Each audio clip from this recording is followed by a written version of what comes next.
Okay, so I've just turned our layers back on that we were going to export, and now let's get out of GIS. Let's go ahead and export this and get it in Illustrator. So to do that, you want to go to Share, go to Export Layout, and you have a few options here. You can do a PDF, you can do JPEG, or you can actually get it in this format where it can go straight to Illustrator and be editable. So this is what we're going to be working with. There is a plugin that you do need to install in order to have this work in Illustrator, which I'll link in the video below. And then when we're in Illustrator, you'll just need to sign in with your ArcGIS Online account. So this is where I mentioned that export folder. This is where I like to save these. You can just leave the name as layout. We're going to rename it and resave it when we're in Illustrator anyway. Make sure it's on this AIX. We want to clip to graphics extent, keep background layout, and then I usually just leave this other stuff alone. You might want to mess with the resolution if, say, you have something that's really big in here and it's really bogging down Illustrator, but typically I can just leave it as is and it's fine. Okay, once I'm happy with this, I'm going to hit export and it's going to put this in Illustrator. Okay, now we can hit view exported file and it's going to open Illustrator for us.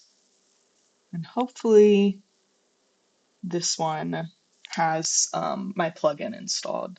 That is kind of a common thing that you'll run into as Illustrator goes through their yearly updates.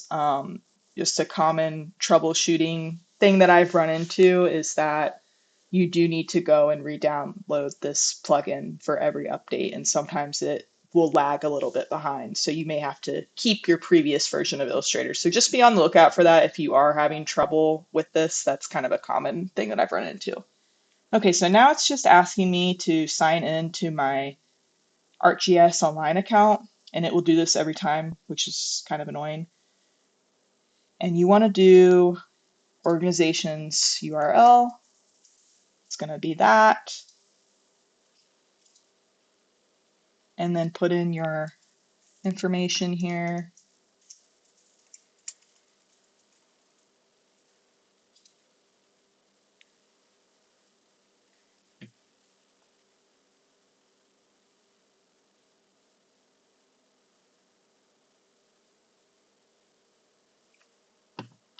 Unfortunately, it does make you do this every time.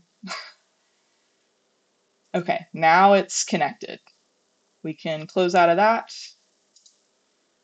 And I'm just going to open my map again.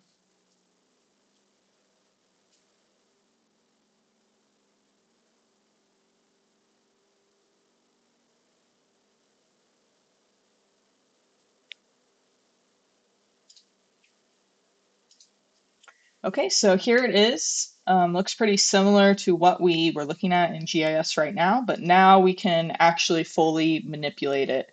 You can see here we have all of the layers that are in GIS, which is really nice. And here you can go ahead and start playing around with this and getting things to actually look how we want them to look. Just a quick run through on how some of these are organized. It's going to include the sources from GIS. You can turn that off. Like I said, I like to use this as a reference. So now that I have my scale in here, definitely take advantage of locking your layers because there's a lot in here. So now that I have my scale in here, what I typically like to do is if you have a scale block that you like, you can use it for that. Or what I'll do in either Illustrator or InDesign is just kind of like trace over this. So I know that it's, and you can check it up here. I know that it's, I thought I made it at 2 inches. So we might want to go back and check that, but I know that it's at the right scale, and now I can start, making my own style of scale bar. So that's why I like to do that, but that's definitely a personal preference. if you don't want to do that. And let's just take a quick look at some of these layers. You kind of do have to click around and see what things are. Like here's our boundary. So real quick, let's go and, make that not an ugly blob.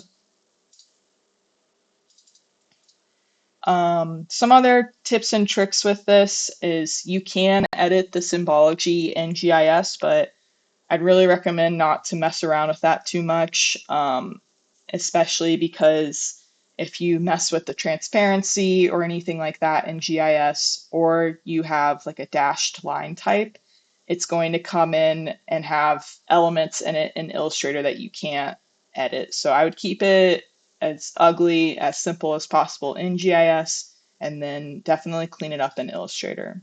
So here's our boundary. I'm just kind of showing some different things you can do here. Got our contours. You can see that, it's still our clipped version.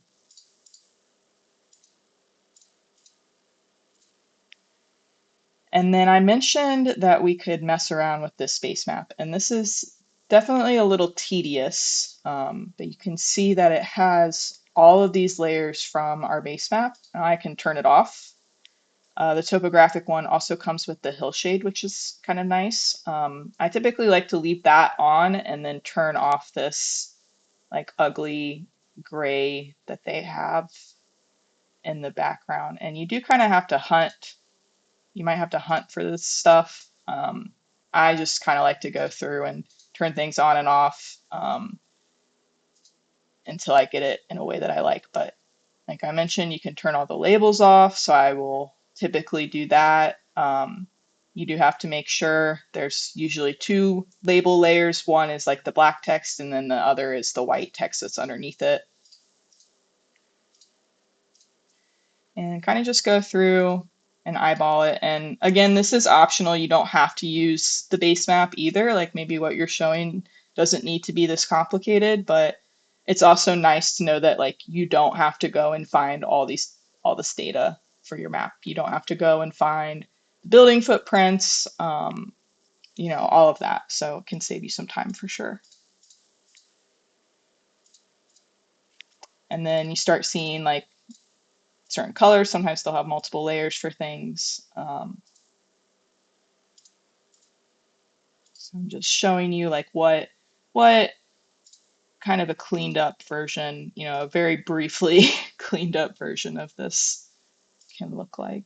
You can definitely spend some more time and change stuff if you want. But here we go. Like this is kind of what I was trying to show. Here we have our map with all of those text labels turned off. And we could go even further and, start changing colors to certain things. Maybe I want that to be red or whatever. So that's how you do that. And now we're in Illustrator. Like I said, say later working on this, I'm like, oh no, I should have added, I don't know, the sidewalks or something. Can go back into GIS like I was showing you, turn off everything we've already exported, and then re-export it, open it in here, do a select all, copy it, and then do a paste in place in here. And if you haven't messed with your layout, if you haven't, gone in here and accidentally hit the activate, moved it around, everything should come in and lay on top of each other nicely.